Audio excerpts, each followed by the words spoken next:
and seems to be working fine. Hi there, welcome back to my channel. A little bit about everything. If you haven't already, please hit the like button and subscribe. And well, today might be part of a continuation of another video, or this might be a new video.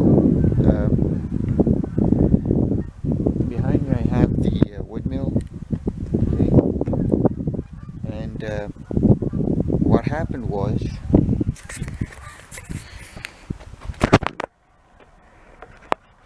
these handles right here, if you look inside, I don't know if you get a shot of that, right there is a spring which holds the tension on this lever. This one broke,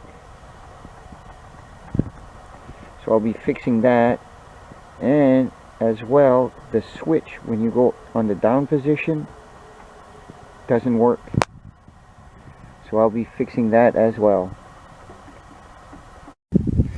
So this is the part rebuild kit. There's the spring, and there's the contacts, the copper plate here, and this is probably an isolator, and there's a capacitor on here, probably to prevent switch arcing or something like that of the sort, and a few plastic nuts and bolts, and a locking grub screw. Okay, so let's start tearing into it.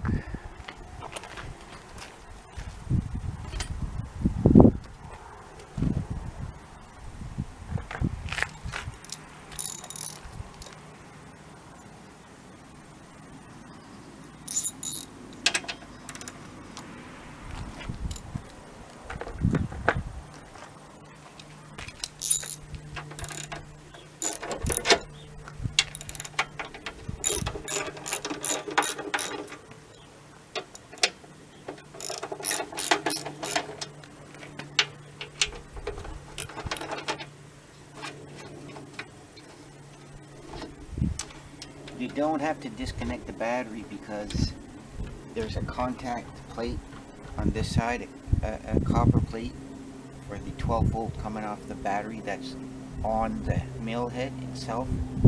So there's no power to the unit right now.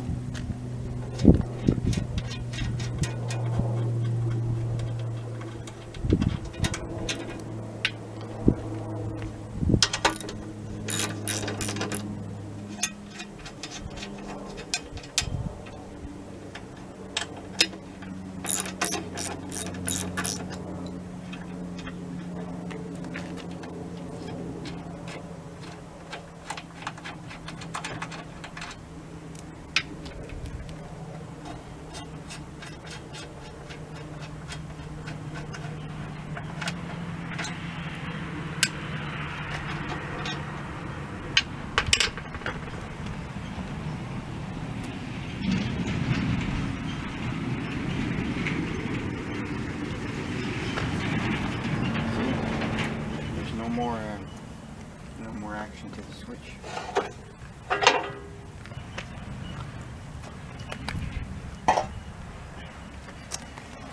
I've already placed this and this, and this solenoid is a special solenoid. It's not normally closed, it's normally open. Or no, it's normally closed. It's the opposite of what you normally get in a solenoid. It was hard to get.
Well, I thought I was gonna able to get away with it with like this, but I can't.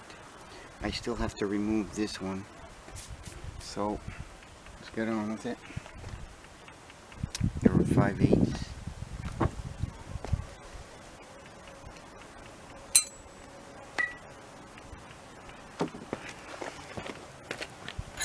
The wrench is here.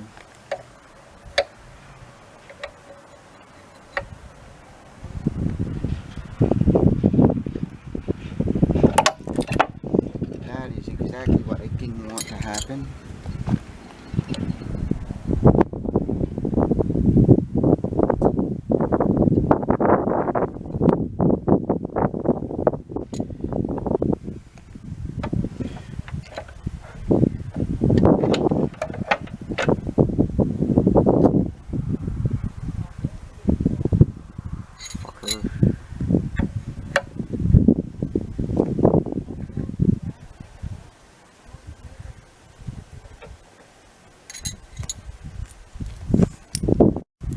Okay, so this isn't the rebuilt valve, but for ease of access, I'm gonna put the valve that was here there, because they're all the same valve.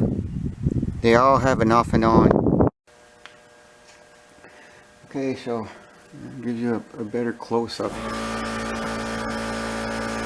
Like I said earlier, that's the spring that makes the contact, and it's touching the armature, right? The valve's inside here to switch from one side to the other. And then there's a capacitor, and this goes to the solenoid on the pump motor. Okay, and I'm just going to change these for the kit. Okay, so I can take this screw off here, which is the capacitor.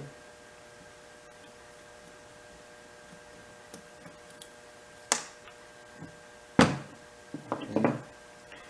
It comes with an O-ring. I think, nope, it doesn't come with the O-ring.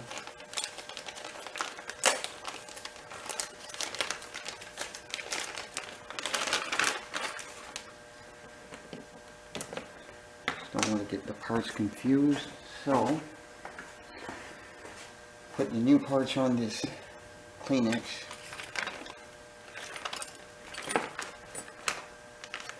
Or tissue. Kleenex is a name brand.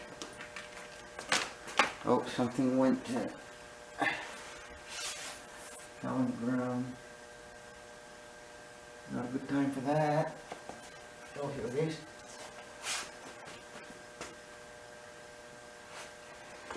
And that's just off another switch.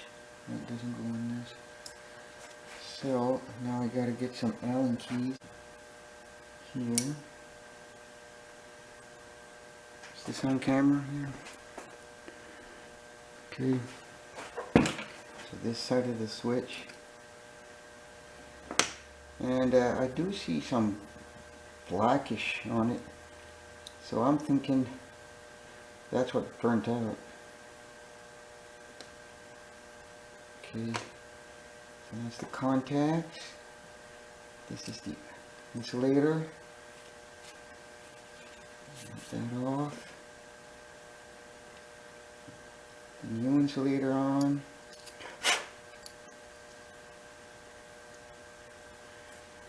Put the new contacts on.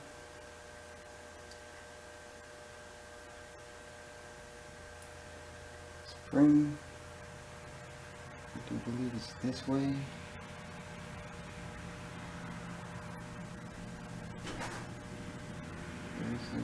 There's a hole in here somewhere. There it is.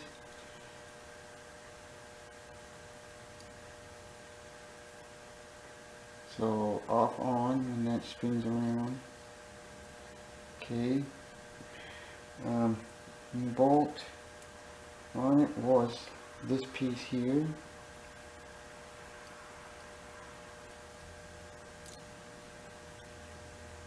You can put that later.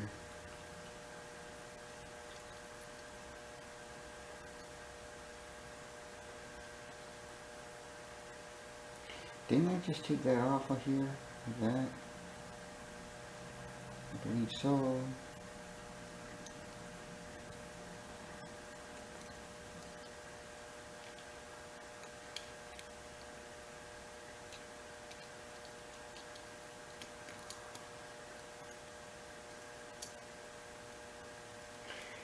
And what does it look like? It's a little skinnier. It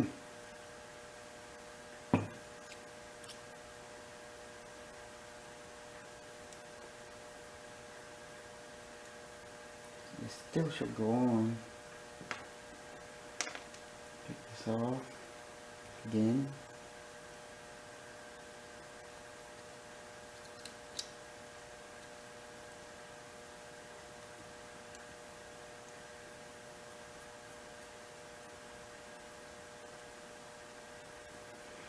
Yeah.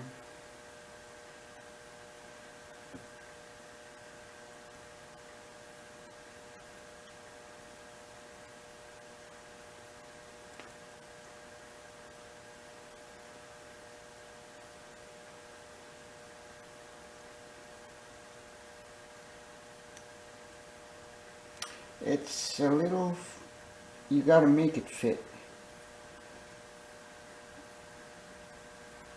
It's snug. It's really snug. So that's, you don't want to break these off in there either, right?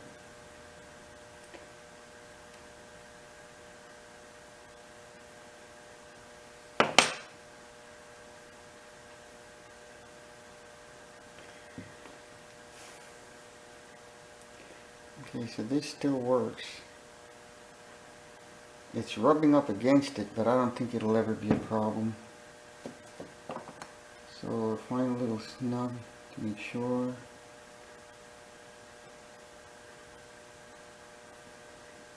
And save these in case it ever does break.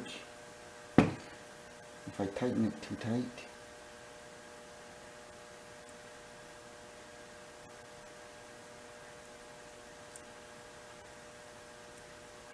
The spring goes in there, and that's the actuator.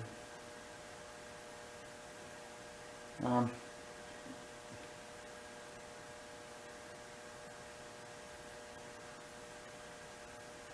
it was. It is.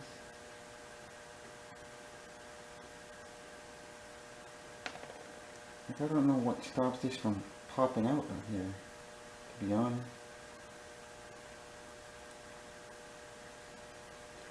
It seems like it has to be bent downwards a bit.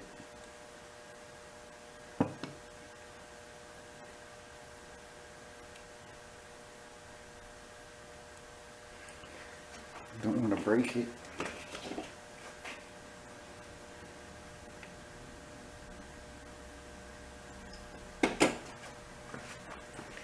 Bend it downwards a bit.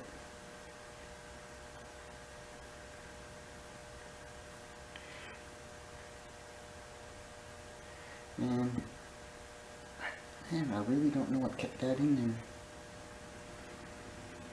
This goes over here.